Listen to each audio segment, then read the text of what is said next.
For the neurodivergent people who have a strong moral compass and a strong sense of justice sensitivity, they will not be okay with just sitting idly by and just being like, well, this is just happening. I don't want to like speak my opinions too much. Like maybe when they're high masking, but they're just going to feel this like sense of like resistance towards themselves when they're like high masking in that way where they are not truly taking stances on things that they really feel strongly about. So if a neurodivergent person is highly masking and they are just like repressing their true feelings about things because they don't want to upset the people around them and they're not like truly expressing how they really feel, they are going to feel so miserable on the inside and feel such a resistance towards their environment and towards themselves. Because for those neurodivergent people who have that sense of justice sensitivity and have that moral compass, they are not going to be okay just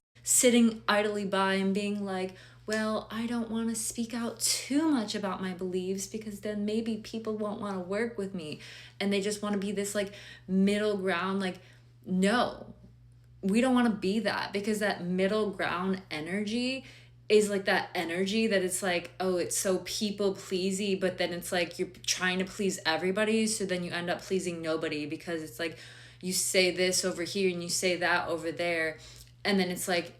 never any strong stances of your own. As unmasked neurodivergents, that is an energy we can just not get behind, because we also know what it feels like to be on the receiving end of that people pleasing energy, where they are saying one thing to your face but turning around and saying something else to somebody else's face. It feels very like salesmanish-y. Like it's just that people pleasing energy is just very like salesy coded, where you say one thing to this person, one thing to this person, and you just kind of switch up depending on the room you're in. But then at the end of the day, it's like, who are you truly? And if there is one thing I cannot do, is I cannot trust somebody who is like switching up always depending on like who they're with. Like they like switch up their entire personality, they switch up their whole moral codes based on who they are with. That is somebody who I cannot trust.